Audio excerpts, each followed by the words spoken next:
Morning, good afternoon, good evening to each and everyone, especially those at the other side of the world. There is no time and space between us. There is only this present moment, and we are one.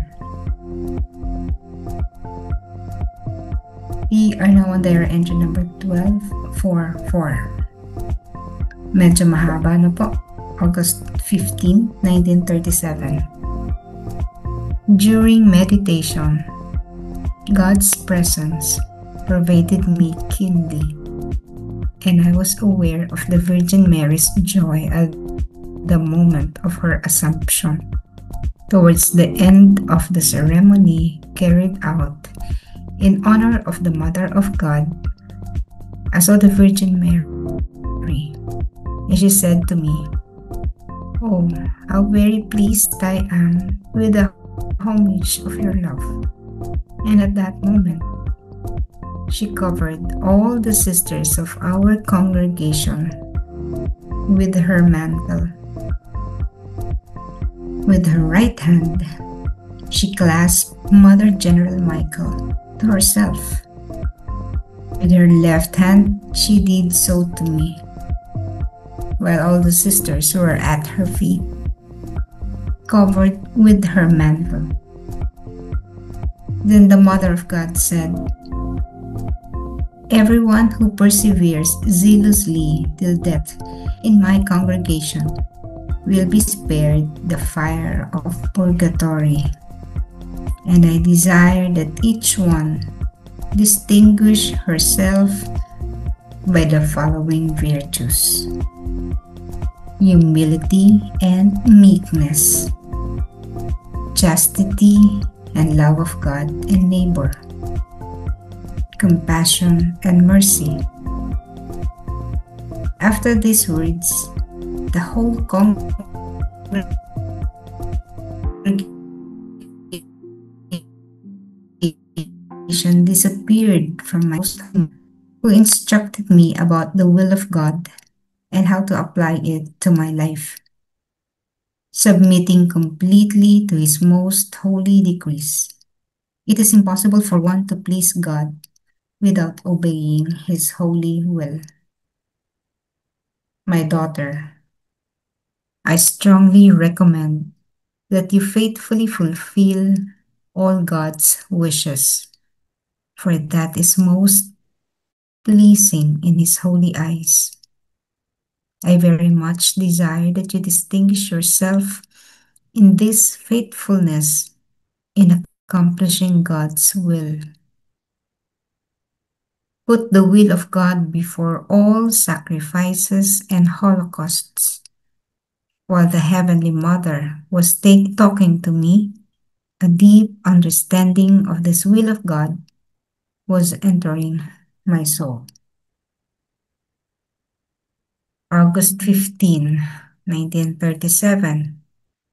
Sa panahon ng pagninilay-nilay, ang presensya ng Diyos ay bumalot sa akin at batid ko ang kagalakan ng Birheng Maria sa sandali ng kanyang pag-aakyat.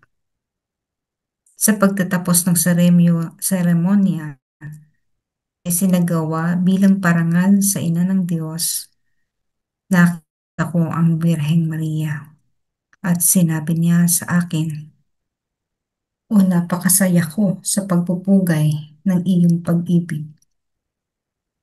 At sa sandaling iyon ay tinakpan niya ang lahat ng mga kapwa madre ng aming kongregasyon ng kanyang manto. Sa kanyang kanang kamay, kanyang ikinapit si Inang General Michael sa kanyang sarili, at sa kanyang kaliwang kamay ay ginawa niya ito sa akin. Habang ang lahat ng mga kapatid na babae ay nasa kanyang paanan, natatakpan ng kanyang manto.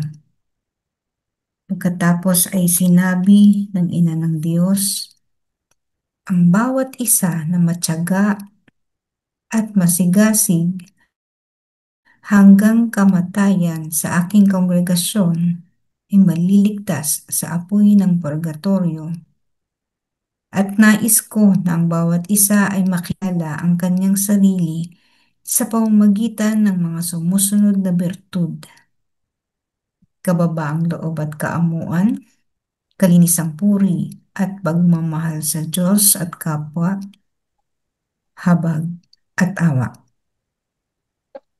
Pagkatapos ng mga salitang ito, nawala ang buong kongregasyon sa aking paningin at nanatili akong nag-iisa kasama ang kabanal-banalang ina na nagturo sa akin tungkol sa kalooban ng Diyos at kung paano ito ilalapat sa aking buhay na ganap na nagpapasakop sa kanyang pinakabanal na mga utos. Imposibleng mapasaya ng isang tao ang Diyos nang hindi sumusunod sa kanyang banal na kalooban. Anak ko, mariing inirerekomenda ko na matapat mong tuparin ang lahat ng mga kagustuhan ng Diyos dahil iyon ang pinakakalugod-lugod sa kanyang banal na mga mata. Lubos kong ninanais na makilala mo ang iyong sarili sa katapatan na ito sa pagsasakatuparan ng kalooban ng Diyos. Unahin ang kalooban ng Diyos bago ang lahat ng mga sakripisyo at holocausts. Habang ang makalangit na ina ay nakikipag-usap sa akin, isang malalim na pagkaunawa sa kalooban ng Diyos ang pumapasok sa aking kaluluwa. So you remember that this date, August 15, is the Assumption. So tapos na tayo, no? Kasi August 30 na tayo ngayon. August 15 is our Assumption, and the following week is our Queenship. So mga kapistahan ito ng Mahal na Birhen. Assumption ay ang pag-aakyat sa Mahal na Birhen sa langit, kaluluwa at katawan. Parang si Elias. Pareho ito ng mga... Sa Bible kasi, yun yung isang malinaw na may description sa pag-aakyat. Mary, in the Bible, there is no such event as Mary being assumed o iniakyat, no? So, isa itong dogma lang ng ating pananampalataya na pinaniniwalaan sapagkat si Elias nga, ganun ang nangyari sa kanya. Iniakyat siya ng kaluluwa at katawan. So, nakita niya, ang mahal na birhen na niyayakap siya, no? Hawak-hawak niya yung mahal na ina, the Mother General Michael. Mother General Michael is very saintly also.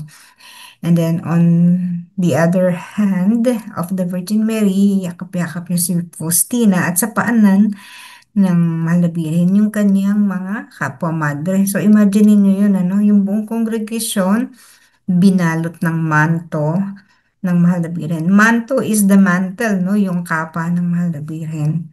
At ginagawa, if you're familiar with what Father Sani Aralacap is doing in his healing, no? Ano niya, inilatag niya yung mantle ng Mahal na Birhen. At sino mang pumailalim sa manto ng Mahal na Birhen ay magkakaroon ng protection.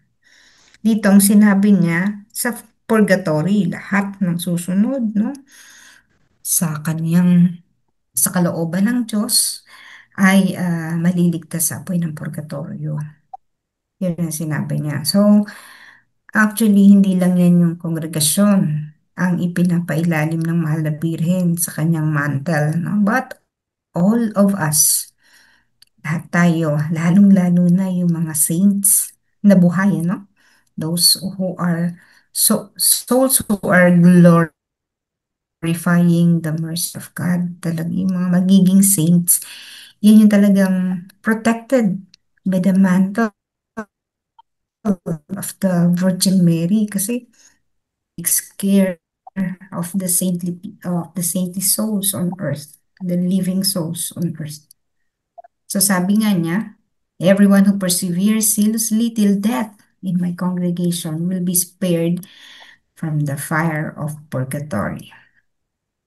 Pero, ninanais din ng Mahal na Birhen na ma-attain ng bawat kapatid. No? Yung mga sumusunod na virtues, tingnan nyo to, no? In partnership, ano to, laging magka-partner. Humility and meekness. Mukha siyang magkapareho pero magkaiba yan. Humility, kababaang loob at pagiging maamo.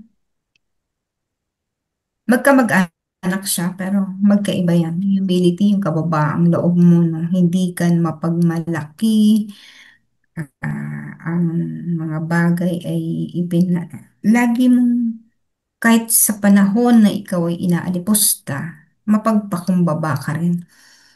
And then meekness, pagiging maamo, no? Yung pagiging maamo, very gentle. Chastity and love of God and neighbor. Yung kalinisan.